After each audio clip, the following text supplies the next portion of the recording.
But first, if you're trying to lose weight, here's a tip for you. Stop starving yourself and stop counting calories. What are you yelling at? I know. Tell me. No, I'm kidding. Okay. Mark Macdonald is here. He's Chelsea Handler's nutritionist and the author of Body Confidence. And Mark is here to bust some of the top nutrition and exercise myths. Look at the guns on this man. You gotta believe anybody that does like that. Hi, Mark. Good to have you here. Thanks for having me. One more hug. Give me a big one. What are we gonna do? Two? No, we one. Okay. I'll get you after. Yeah. Okay. So Chelsea's a good friend of yours. Yes. Normally, I know that you guys don't like to drop secrets and tell what your clients are doing, but we asked ahead of time if you could tell us a little something. What are you doing for her? What's working for her? What is she like? Can you tell us anything? The big thing with Chelsea is that she came to me because she really didn't understand food. And most people, they know how to eat healthy, but they don't really understand how to put it all together. Yeah. So she was focused on dieting, exercising for about hours. So we really dialed in her nutrition, got her blood sugar stable, created balance with her body so her hormones were in check. That released her stored fat and then optimized her exercise. And those two combined with learning how to make the alcohol work into her day, took her body to That's a big thing. I love that because I wanted to ask you. Yeah. I wouldn't guess Chelsea is a very disciplined person when it comes to food and everything. She is, though. Really? Well, because when you drink like Chelsea, she likes to drink a little bit. She admits it. She does, and she likes to eat in restaurants. So when you're doing that off stuff, you have to be really good with your food and really good with your exercise. She is the most disciplined person when it comes to that. She travels. She's really on it. She makes it a priority. That's why I really wanted her at the Ford, because she's an inspiration to people. Go okay, girl. Look, if she can do that with the alcohol, I have a problem with sweets. I like candy. Can I still work out a little diet if I like candy? Of course. I like that. I love pizza and ice cream. It's my favorite. Okay, so we got to talk more. So we're going to bust a couple of the top nutrition and exercise myths. All right, the first one, you ready? A lot of people think that you have to be in a calorie deficit to lose weight, that it's all about the calories. Is that true or false? That is false. That is the reality is that when you look at deficits, when is deficit ever a good thing? If your bank account's low, eventually you have to pay it back. Calories work the same way. Diets work because they help you drop weight. But you hit a plateau that you can't break through, your body shuts down. The way you solve it is you stabilize your blood sugar. Rather than using food to lose weight, you use it to create internal balance by three simple things. Eating every 3 to 4 hours, about 5 to 6 meals a day, the right amount of protein, fat, carbohydrates, and the right calories per meal. That gets your blood sugar going, your hormones balanced, and releases your stored fat 24 hours a day. Oh, okay. Here's a big one because this is one I actually thought was true. Turns out that it's not.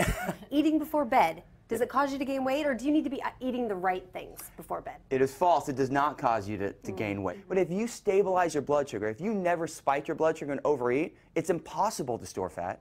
So you can eat before bed, you just have to eat the right foods. Okay, so on this table, if I'm hungry and it's bedtime, what should I eat? So simply, you have some Greek yogurt right here, which is protein and fat.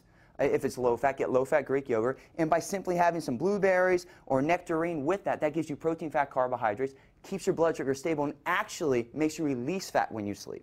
See, that's my problem, because at night, I wouldn't be looking at any of this. I'd be going to grab a Snickers, some ice cream, something fun, and, that's not good for you. So it's all about what you're choosing to eat at night before you go to bed. Well, a lot of that Snickers and ice cream is caused from missing meals throughout the day. That would do it, That's me.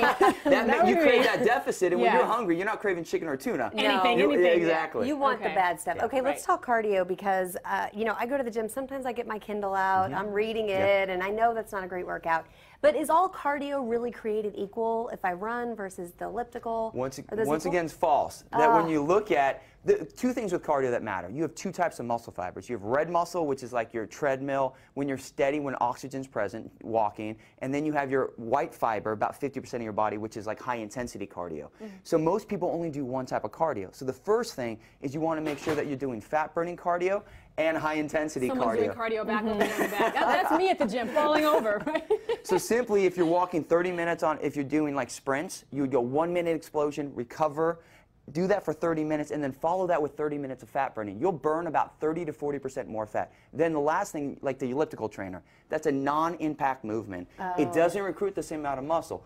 Food stabilizes your blood sugar, releases stored fat, exercise burns it up. So with exercise, you want to recruit maximum muscle fibers. Walk on a treadmill, pump it up to 15%, don't hold on. That's going to give you probably a 30% better workout in the same time. So don't do the elliptical.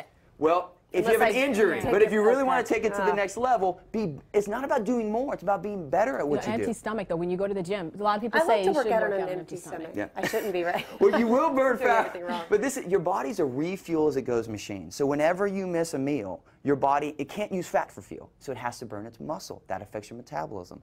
So it's not, you have to make sure you eat before exercise. But once again, a lot of people need to eat something light. So you can eat a half a protein bar, like you can eat some cottage cheese with some fruit. Have something in you your have system, something yeah. that's got protein, fat, carbohydrates. All right, thank you, Mark. learned a Can I lot. have this? Because I have a feeling this is going to I be brought my you- new go-to book. And I'm going to help you. I brought you both a copy, so we're going to Yay. rock and roll. All right, thank you. I Here, love give me it. my Good hug. Oh, yeah. Thanks, now. Get in there. Thanks a All right, lot. don't forget to pick up a copy of Mark's book. It's called Body Confidence. You can't have mine.